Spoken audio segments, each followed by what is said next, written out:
Hello world of YouTube, and welcome to part 2 of my introduction to Comic Haul, where I go over the comics that I add to my collection. And this is my trade backs and graphic novels portion. If you'd like to check out the part where I go over my single issues, it's linked in the description. I don't have as many graphic novels as I do single issues. My graphic novels just span this little bit, so not a whole lot to get through, but still, let's just nosedive into it, so that way we can not make this another 30-minute video. I like the last part I'm going to be breaking down by hero, so that way we can keep it streamlined, keep it a streamlined process. Like I said, I have more Batman. I have as many graphic novels as I do single issues, but I have arcs. Like I have The Killing Joke, because, you know, of course. And then I have R.I.P. and Battle for the Cowl, which go immediately after one another, where Batman dies and they need someone to take over the symbol of Batman, so a myriad of people go for it, while Gotham goes into madness. Actually, I have a Captain America, which I don't have any Captain America single issues, but I have the Death of Captain America, which people are very torn on. I know it sold well because it was a big topic, but from what I understand, people are really torn on that particular arc of the Death of Captain America. I could be wrong, but I've got it. Like I said, in the last issue, I have Chew, the first volume of Chew, which I don't know how many issues this has in it, because I got this very recently, but it's got Chew. And as I said in the last part, I really like Chew. I think it's funny. I also have a graphic novel of Dead Space Salvage, which takes place between Dead Space 1 and 2, but before the movie that takes place between Dead Space 1 and 2. It's got a gorgeous look to it. I mean, look at that. It's got a very fully realized style. So gorgeous. I love the way this thing looks. I'm an avid fan of the Dead Space games. I have the first two. I have the prequel movie in this. I'd like to get the rest of the Dead Space stuff, but that's what I've got. And I think it's cool. I love the way that they presented this comic and the animated movie, and I like, again, I'm a sucker for a Doom Space Mission story, and Dead Space is just a bunch of that, so.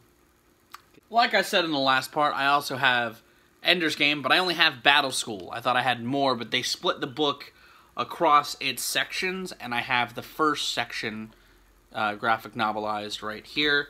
Again, I like the design of this. I like what Marvel did to make it work. I don't think everything looks exactly how I pictured it reading the book, but it's cool. It tells its story in a really fun way, and it's a good companion to the book if you want like a nice graphic novelization of it. One series I used to read a lot in high school that I've been slowly buying the rest of so that I could read it all is Hellboy. Got the first two parts I ordered recently. I like Hellboy. Again, I love the art style of these books, and I love the character of Hellboy. I'm excited for the new movie. I like the other movies, and I'm all for putting Hellboy in the mainstream, or making him a mainstream part of culture. So I'm gonna be real, I haven't read this yet, and I've had this for a very long time, but it's Identity Crisis, which is a DC arc, and evidently it is a very popular one that I should probably read at some point. But yeah, I've yet to read it. Book I bought because when I was a teenager, I really liked the movie of this. The Losers, which is essentially just a reimagining of the A-Team. I have the movie, and the book is really stylish. It's really nice. It's got that kind of standard 2000s alt comic look, but it's kind of a passable story. You know, I don't know if it holds up all that well years later, but I liked it at the time. You know, I've rewatched the movie. It's alright. You know, it's nothing I'd write home about. It's got some cool sequences, but you know, it's just a lot of style, not a whole lot of depth, but it's a decent read. Another one that I've had for years that I've yet to read, because I was given a couple of these a long time ago from former podcast compadre Eric, and I've read some of them, but I haven't read some of the bigger ones. Secret Warriors. Again, I don't really know much about this. Thor's in it, and I'm guessing this is mostly an Asgardian tale. But yeah, it's got Thor, and it looks like a fantasy read, which is pretty neat.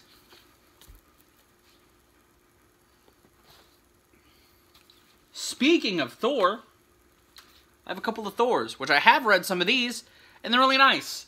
They do a lot with Thor that I never really thought about, and they have aspects of the Thor comics I didn't know about at the time, because when I was getting these, I did not know a whole lot about Thor in the comics, but like this takes place after Ragnarok, and this has Doctor Doom in it.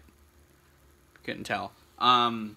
Really nice reads. I like reading Thor comics. I think that he's a really fun hero, and he's a nice alternative to the more science fiction centric stuff that you can probably tell that I really am a big fan of. I like fantasy, and I think Thor is a good way to do fantasy comics. Yeah. Series that I think is incredibly overdone nowadays, but I have the first volume of. It's The Walking Dead. I like the idea of this, and I think that the comic reads really nicely, but I really cannot stand the TV show. Yeah, like, I like this, but I do not like the TV show. I think every comic book fan has this, every comic book owner has this. It's Watchmen, you know. It's a classic, it's a good read. It's got a lot of really good thoughts in it. It's a good think piece sort of comic. And it asks a lot of questions that a lot of comics I feel like are doing in different doses, but I like that this is very, very forward-thinking in its philosophies. Like, I don't think that it's all good, but I like this read. I think it reads really well, personally. You know, I mean, I like The Killing Joke. Obviously, I like Alan Moore. And the last, one of the first graphic novels, or first trade backs I bought because of who's in it. It's Gambit and Wolverine. Takes place in London. It's really interesting. It involves Wolverine and Gambit solving murders that are similar to Jack the Ripper's.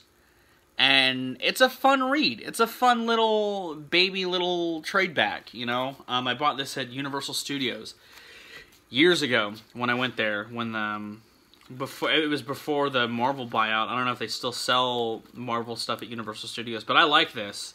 I like this a lot. I think it's really fun. Like, I'm a moderate Wolverine fan, but I really like Gambit, and I think they work really well together in this comic. So, I highly suggest this one if you want some nice 90s ass X-Men comics.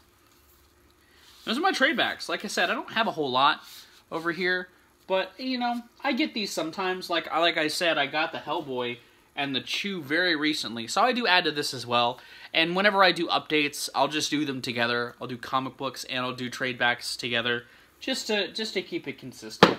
Hopefully, again, you enjoy this. If you didn't catch part 1 and you want to catch it, it's linked in the description, where I go over my single issues. It's a lot longer than this one, because I have a lot more single issues than I do graphic novels and trade backs.